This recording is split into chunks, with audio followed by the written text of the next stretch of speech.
उत्तराखंड के मुख्यमंत्री पुष्कर सिंह धामी ने सचिवालय में ऊर्जा विभाग के अधिकारियों के साथ की बैठक। सीएम धामी ने अधिकारियों को बिजली कटौती को लेकर दिए निर्देश।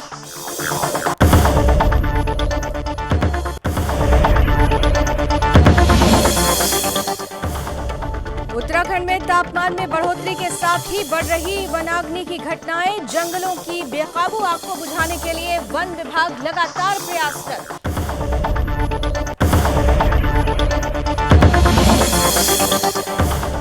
उत्तराखंड के देहरादून में मुख्यमंत्री आवास में शहद निष्कासन कार्यक्रम का आयोजन। सीएम धामी ने शहद निष्कासन कार्यक्रम का किया अवलोकन।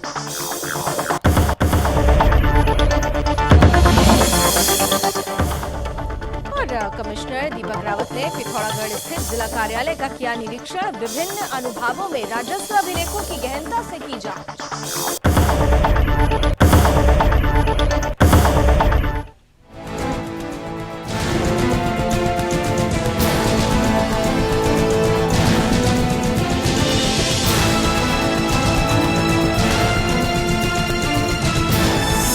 आप देख रहे हैं सुदर्शन न्यूज।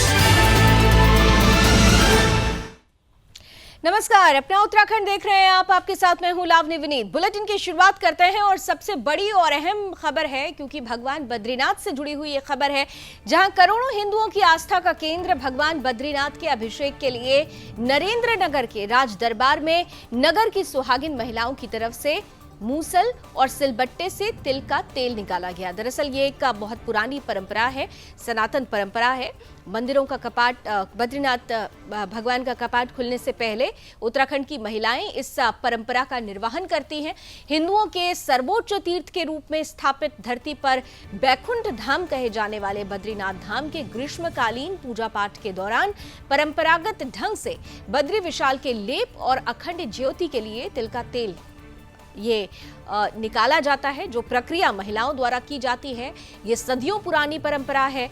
आज भी इस परंपरा का निर्वहन देवभूमि में रहने वाली हर एक महिला को करना होता है।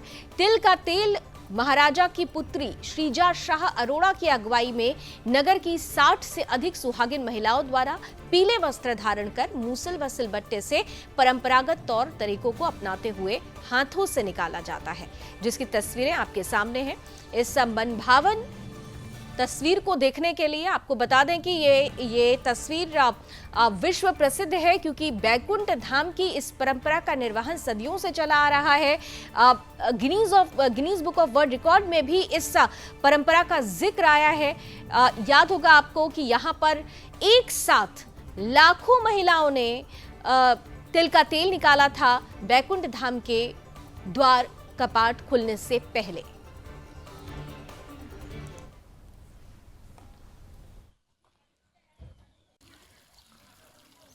परंपरा है, ये अनादिकाल से चली आ रही है।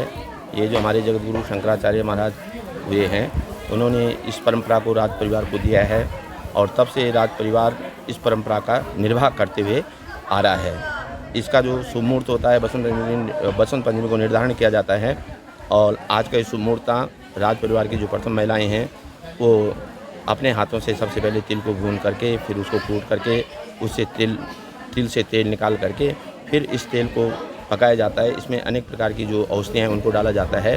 4 धाम यात्रा प्रारंभ होने वाली है, जल्दी जो कपाट खुलने वाले हैं वो निर्विघ्न संपन्न हो, ऐसी हम भगवान बद्री विशाल से प्रार्थना करते हैं। और जो भी यात्री इसमें भाग लेने वाले हैं उनको हमारी बहुत बहुत शुभकामनाएं। उत्तराखंड के इन 4 धाम यात्रा के पड़ाव में रहने वाले सभी व्यापारी और सभी से मेरा अनुरोध है कि वो यात्रियों से इस तरह का आचरण करें, ताकि उत्तराखंड राज्य की मान सम्मान बढ़े। उत्तराखंड और इस 4 धाम यात्रा पर लोग लगातार ज़्यादा मात्रा में लोग यहाँ पर आएँ, यहाँ के लोगों के व्यवहार से लोग संतुष्ट हों। इधर उत्तराखंड के मुख्यमंत्री पुष्कर सिंह धामी ने सचिवालय में ऊर्जा विभाग की बैठक ली। राज्य में अधिक बिजली कटौती पर गहरी नाराजगी व्यक्त करते हुए उन्होंने अधिकारियों को सख्त निर्देश दिए। सीएम धामी ने कहा कि जल्द से जल्द बिजली संकट की समस्या का समाधान ढूंढ लिया जाए। सचिव ऊर्जा, यूपीसीएल, पिटकुल और यूजेवीएनएल के अधिकारी बिजली संकट की समस्या के समाधान के लिए क्या कर सकते हैं, इस पर भी चर्चा हुई। इसकी रिपोर्ट शीघ्र मुख्यमंत्री और मुख्य सचिव को देने का आदेश जारी किया गया है। उधर मुख्यमंत्री ने कहा कि जब औद्योगिक क्षेत्रों और प्रदेश के विभिन्न क्षेत्रों में बिजली संकट की समस्या की शुरुआत उत्पन्न हो रही है, तब इसके उचित समाधान निकालने के सार्थक प्रयास क्यों नहीं किए गए। मुख्यमंत्री ने अधिकारियों को निर्देश दिए कि अधूरी तैयारी के साथ बैठक में न आए। मुख्यमंत्री ने ऊर्जा और वैकल्पिक ऊर्जा की बैठक जल्द दोबारा किए जाने के निर्देश भी दिए। साथ ही सीएम धामी ने कहा कि सभी अधिकारी ये सुनिश्चित कर लें कि वो पूरी तैयारी और समस्या के समाधान की पूरी योजना बनाकर ही बैठक में आए।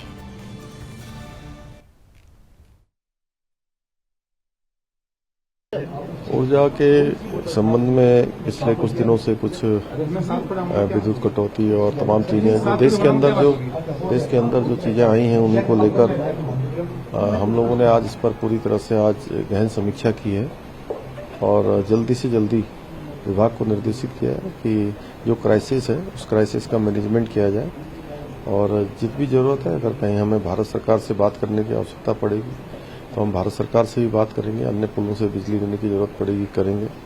उस पर जो भी होगा उसका रास्ता निकाल रहे हैं और जो हम सोलर से लेकर हमारी पन विद्युत की जो पुरानी योजनाएं हैं जो चल रही हैं, जिन पर काम चल रहा है, लाइन लॉसेज हैं, इन सभी पर हमने कहा है कि थोड़ा ठीक से काम करें और जहां पर लाइन लॉसेज के ज्यादा मामले हैं उन पर भी सख्ती से काम करने को कहा है। और कृष्णा कुमार जुड़ रहे हैं ब्यूरो चीफ हमारे साथ ज्यादा जानकारी के साथ। कृष्णा, उत्तराखंड में बिजली समस्या को लेकर ये बड़ी महत्वपूर्ण बैठक मानी जा रही है और जिस तरीके से मुख्यमंत्री ने तेवर दिखाए हैं, सख्त निर्देश अधिकारियों को दिए हैं, उससे लग रहा है कि बिजली संकट से देवभूमि के वासियों को जल्द ही निजात मिल जाएगी। कृष्णा, देखिए उत्तराखंड में अगर बात करें बिजली की तो उसका दिन ब दिन बढ़ता जा रहा है। पहाड़ से लेकर मैदान तक बिजली का संकट जो है वो हर जगह आ रहा है, जिसकी शिकायतें लगातार मुख्यमंत्री पुष्कर सिंह धामी को पहुंच रही थी। मुख्यमंत्री पुष्कर सिंह धामी ने आज जब से शपथ ली है तब से तो पहली बार उन्होंने ऊर्जा विभाग की जो है वो समीक्षा बैठक में वो शामिल हुए। उन्होंने तमाम अधिकारियों को बैठक में बुलाया था। बैठक में मुख्यमंत्री पुष्कर सिंह धामी अधिकारियों को साफ साफ देखकर वो काफी नाराज होकर नजर आए और सरकार मुख्यमंत्री धामी ने जो है साफ साफ अधिकारियों को लगाई कि कोई भी प्लान उनके पास नहीं था। मुख्यमंत्री ने रोज का बैकअप प्लान पूछा है कि अगर प्रदेश को लाइट चली जाती है बैकअप की क्या सुविधा है, तो बैकअप प्लान की कुछ खास है वो अधिकारियों द्वारा नहीं दिखाया गया मुख्यमंत्री पुष्कर सिंह धामी को, जिसमें मुख्यमंत्री पुष्कर सिंह धामी ने अधिकारियों को फटकार लगाई और उन्होंने कहा है कि आप यहाँ से चले जाइए, कल अपना पूरा रिपोर्ट लेके आइए और समाधान एक तरीके से लेकर आए कि क्या कुछ हो सकता है बिजली के संकट से निपटने की।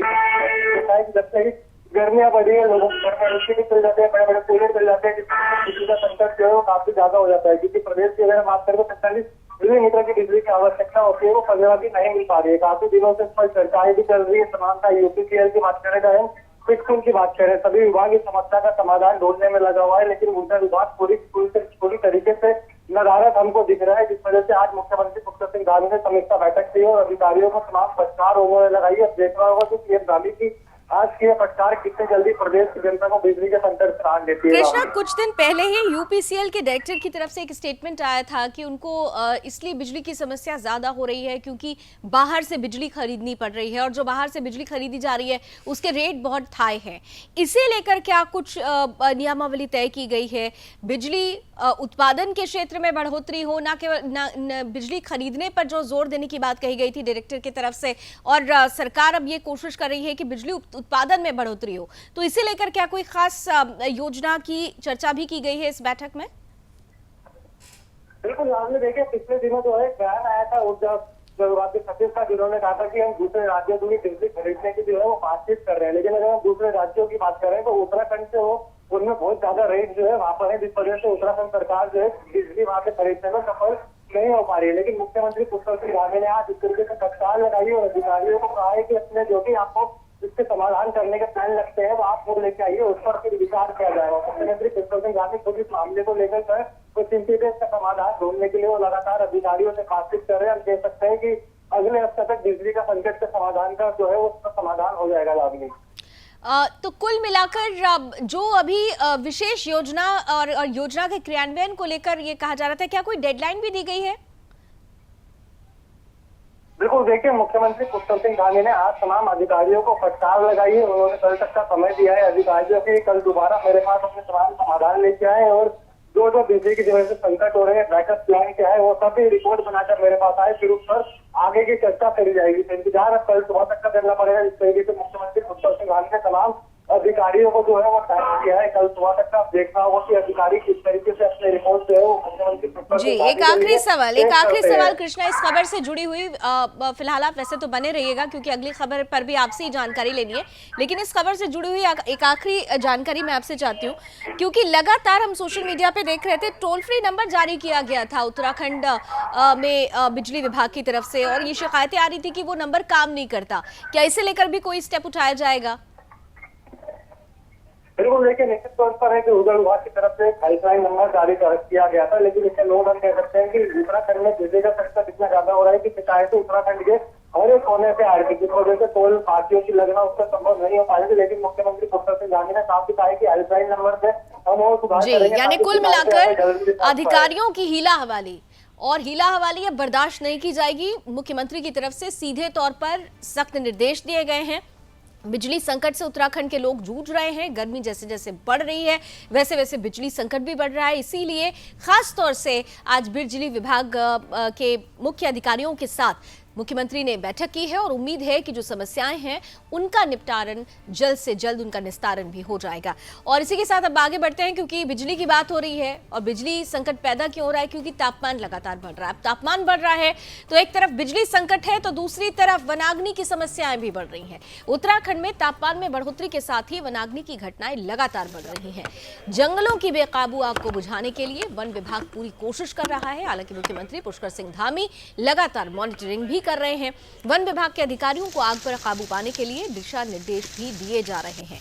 उत्तराखंड में गर्मी के सीजन में वनों की आग कोई नई बात नहीं है, लेकिन इस आग को बुझाने में वन विभाग के लगातार पसीने छूट रहे हैं।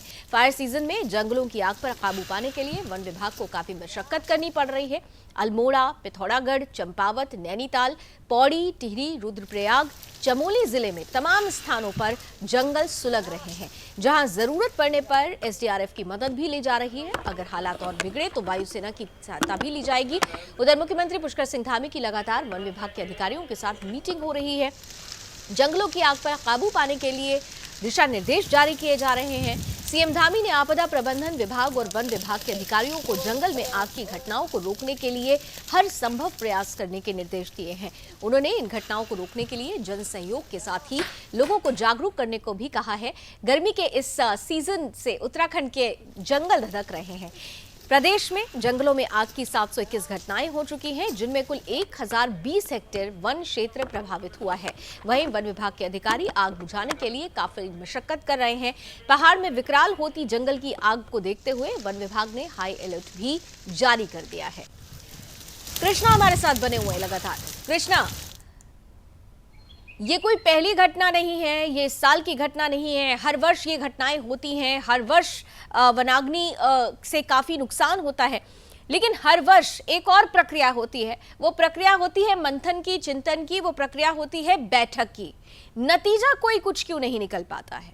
इस बार भी वही बैठक, वही दिशा निर्देश, लेकिन अभी तक कोई नतीजा नहीं। हालात ये हो गए हैं कि जहां जंगल में आग लगी है उसके आसपास के गांव हैं, वहां पर पीने की पानी की समस्या हो गई है। ऐसी परिस्थिति में क्या कुछ किया जा रहा है? कृष्णा, बिल्कुल राहुल, देखिए उत्तराखंड में जिस तरीके से तापमान दिन ब दिन बढ़ता जा रहा है, जंगलों में उससे आग लग रही है, जंगलों में विकराल रूप जो है वो अपना आग लेती जा रही है। चाहे हम बात नैनीताल की तरह, चाहे देहरादून के मसूरी की तरह, चाहे पहाड़ों की चमोली की बात कर ले, चाहे रुद्रप्रयाग की बात कर ले, सब तमाम जंगल जो है लगभग 1100 हेक्टेयर के जंगल जो है वो जलकर राख हो चुके हैं। दिन पर दिन आग जो है उनमें अपना विकराल रूप लेती जा रही है, लेकिन वन विभाग जो है अभी तक नजारा दे। हालांकि वन विभाग लगातार हर वर्ष दावे करता है कि हमने एक मोबाइल ऐप भी बना लिया, जिसके माध्यम से अगर कोई लोग हमें जंगल में आग की लगी हुई फोटो भेजेंगे तो हम उसकी वहाँ पे तुरंत पहुंच जाएंगे, उसकी लोकेशन हमारे पास आ जाएगी। लेकिन इनके दावे जो है वो तमाम हवा की तरह जो है वो हवाई दावे एक तरीके से उनके निकल के सामने आए हैं वन विभाग से। क्योंकि हर वर्ष ही हम देखते हैं कि वन विभाग बड़े बड़े दावे करता है जंगलों की आग से निपटने के लिए, लेकिन हकीकत इससे कुछ और अलग मिलती है, जो तमाम दर्शक हमारे तस्वीरों में देख रहे हैं। तस्वीरें जो है ये नैनीताल के जंगलों की है, जो जंगल विकराल रूप अभी भी उस समय वापस जल रहे हैं। अब देखना होगा कि मुख्यमंत्री पुष्कर सिंह धामी भी जिस तरीके से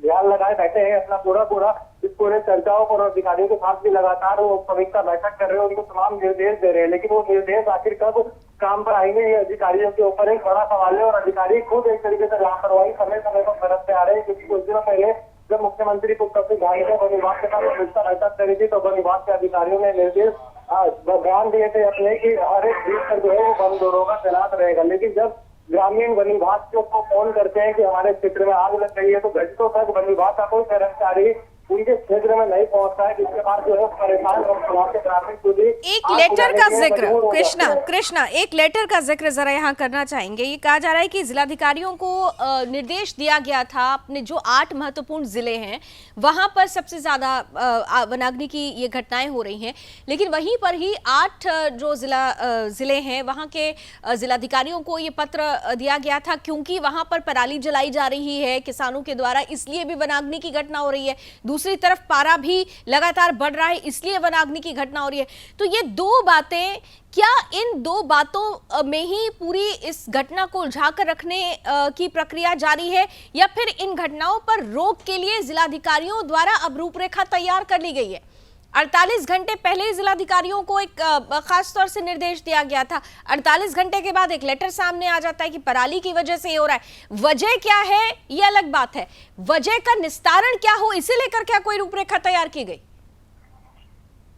बिल्कुल, देखिए आपने अगर बात करें जंगलों में लगने की आग की 2 वजह मानी जाती है। पहले इंसानों द्वारा जो आग लगाई जाती है उसकी वजह मानी जाती है, जिस पर हजारों मुकदमे जो है वो उत्तराखंड में दर्ज भी किए जाते हैं, लेकिन कोई कार्यवाही उनके ऊपर नहीं की जाती, जिस वजह से हम कहते हैं हुड़दंग कुछ व्यक्ति होते हैं वो जंगलों में लगातार आग लगा देते हैं। क्योंकि गर्मियों में हम देखते हैं कि अक्सर लोग जो है अपनी पिकनिक बनाने के लिए जंगलों में जाते हैं, बड़ा धूमपान करते हुए या खाना बनाते हुए जंगलों में आग लगा देते हैं, जिसकी सूचना वन विभाग को नहीं लग पाती है। लेकिन वन विभाग जो है हमेशा इस तरीके की कार्यवाही जिनके ऊपर नहीं करता है, दावे हर साल करता है कि हम इस वर्ष लगने वाली आग से निपट लेंगे, पूरी की पूरी तैयारियां जो है वो कर लेगी। क्योंकि पिछले वर्ष भी हमने देखा था कुआओं के जंगलों में जिस तरीके से आग लगी थी, उसमें केंद्र सरकार का जो है सहारा उत्तराखंड की सरकार को लेना पड़ा था। वहाँ के तमाम हेलीकॉप्टर केंद्र सरकार से मंगवाए गए थे, पानी की बौछारें करके उन तमाम क्षेत्रों की आग से जो है वो काबू पाया गया था। लेकिन फिलहाल स्थिति वही बनती जा रही है। अगर हम बात करें, देखिए आपदा की, तो आपदा के संकेत भी मिल रही है। आपदा कोई दूसरी आपदा नहीं होगी, वन आदमी की आपदा होगी। क्योंकि प्रदेश के जंगलों में जिस तरीके से अभी आग लग रही है उसमें हम देख सकते हैं कि आने वाले दिनों में जिस तरीके से तापमान और बढ़ता रहेगा, तब इन जंगलों का हाल क्या होगा। बिल्कुल, और ऐसे में खतरा और बढ़ जाएगा। और अगर ऐसी परिस्थिति में अभी ही कोई हार्ड स्टेप नहीं उठाया गया तो फिर स्थिति बहुत भयानक हो सकती है। Thank you so much Krishna, हमारे साथ जुड़ने के लिए, ये तमाम खबरों पर हमारे साथ जानकारी साझा करने के लिए। और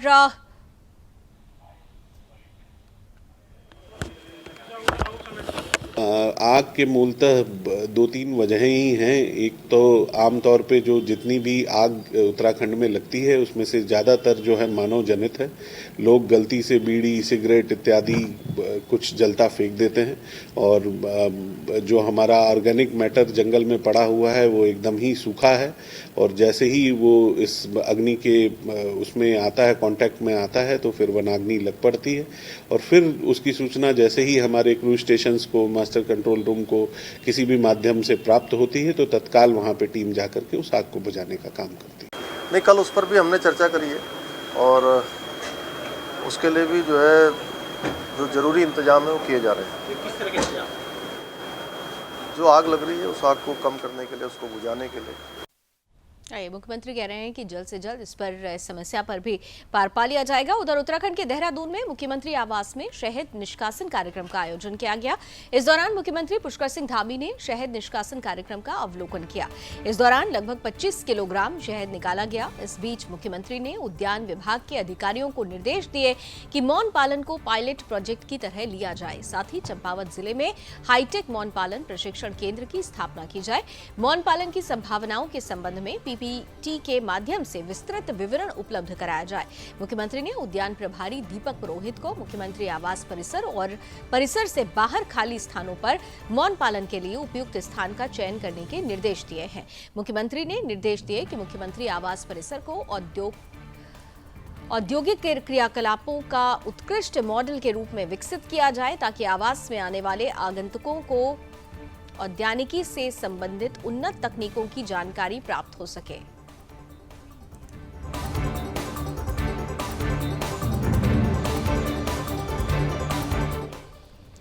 कमिश्नर दीपक रावत पिथौरागढ़ पहुंचे, जहां दीपक रावत ने जिला कार्यालय का वार्षिक निरीक्षण किया। इस दौरान उन्होंने विभिन्न अनुभागों में राजस्व अभिलेखों की गहनता से जांच की।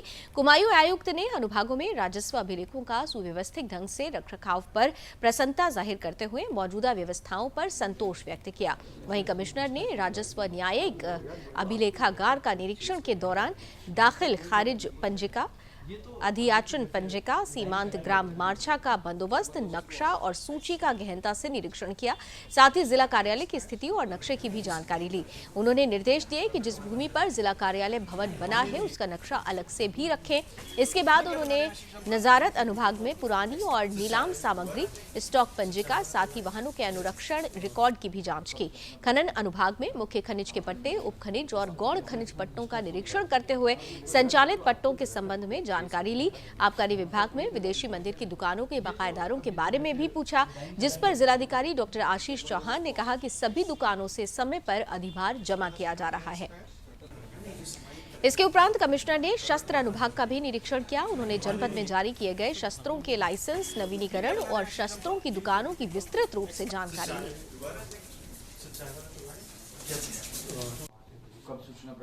देखिए, आज पिथौरागढ़ कलेक्ट्रेट का मैंने इंस्पेक्शन किया है, जो कि कमिश्नर्स करते हैं।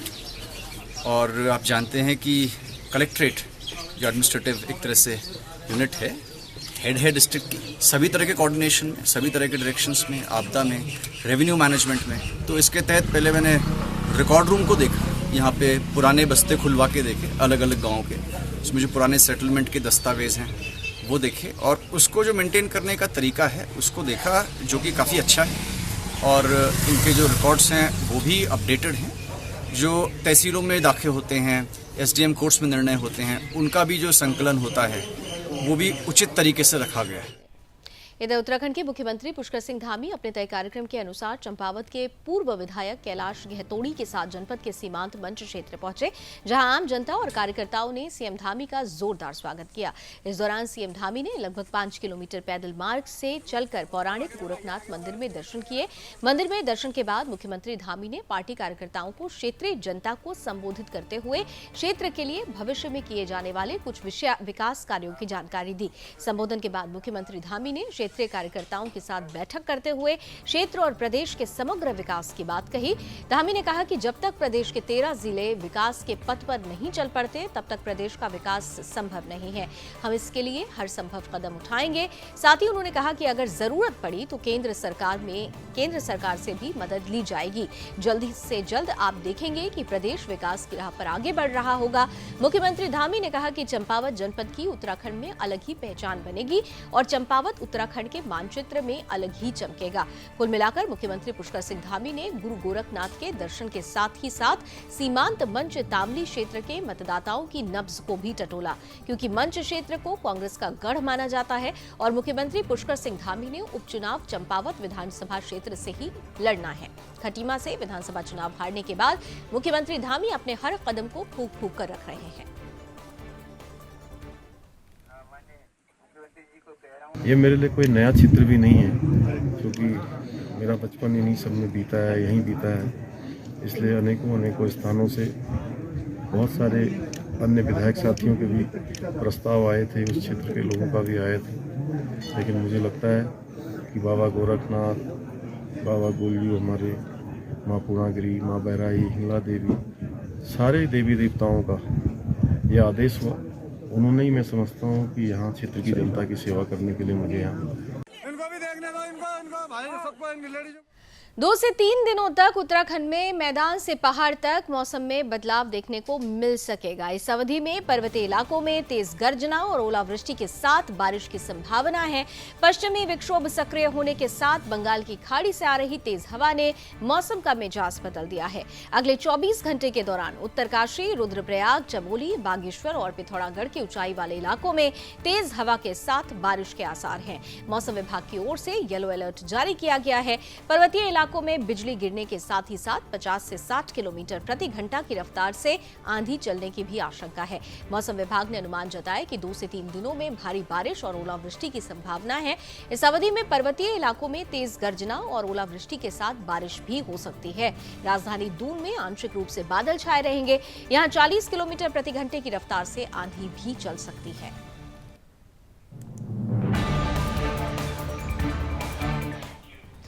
उत्तर प्रदेश में चारधाम यात्रा को लेकर सरकार से लेकर आम जनता की तैयारियों में हर कोई जुटा हुआ है। होटल संचालक जहां होटलों को चमकाने में लगे हुए हैं, तो वहीं प्रशासनिक अमला ट्रैफिक से लेकर तमाम व्यवस्थाओं को दुरुस्त करने में लगा है।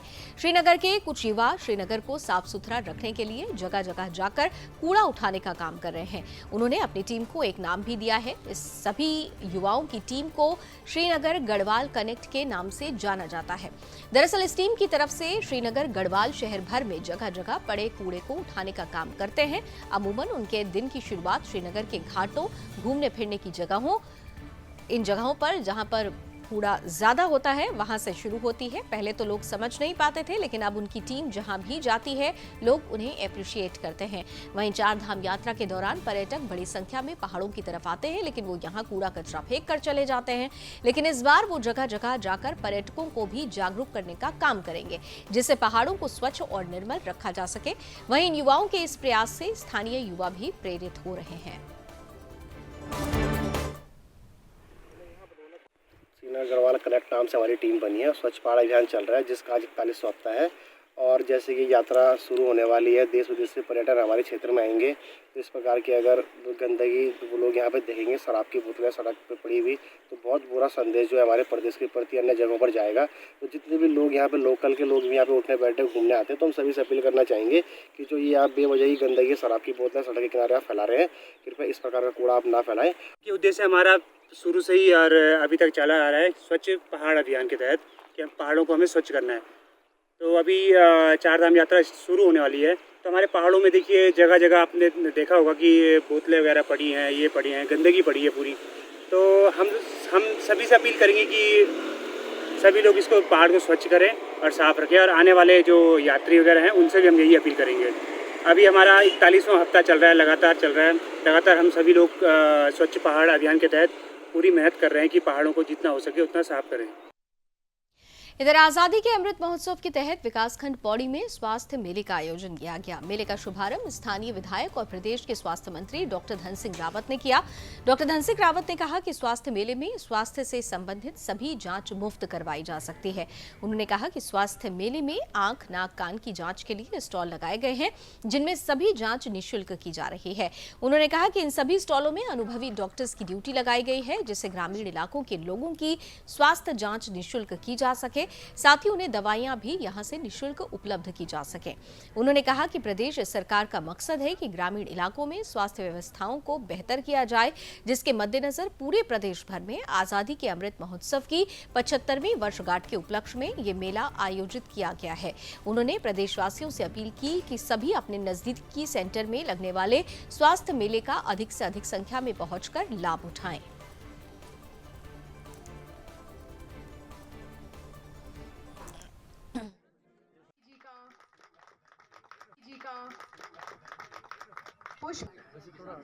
देखिए, उत्तराखंड में हम 115 स्थानों पे ब्लॉक स्तरीय मेले लगा रहे हैं आजकल, और स्वास्थ्य के क्षेत्र में एक बहुत बड़े क्रांतिकारी मेले हो रहे हैं कि यहाँ पे सैकड़ों लोग जो है चेकअप करने आ रहे हैं। उनके गोल्डन कार्ड बन रहे हैं, आयुष्मान कार्ड बन रहे हैं, विकलांग सर्टिफिकेट बन रहे हैं, और सभी विभागों के लोगों का भी इसमें सामंजस्य हो रहा है, और काफ़ी लोग इसमें लाभान्वित हो रहे हैं। सबको निःशुल्क दवाइयाँ दी जा रही हैं, सबका निःशुल्क परीक्षण किया जा रहा है। और मुझे बड़ी खुशी है कि माननीय प्रधानमंत्री जी, देश के स्वास्थ्य मंत्री जी और हमारे मुख्यमंत्री जी द्वारा इन सारे मेलों में खुद भी मॉनिटरिंग की जा रही है, और हमारे विधायक लोग, हमारे सांसद लोग जो है इन मेलों में अपने अपने क्षेत्रों में सब जगह शिरकत कर रहे हैं।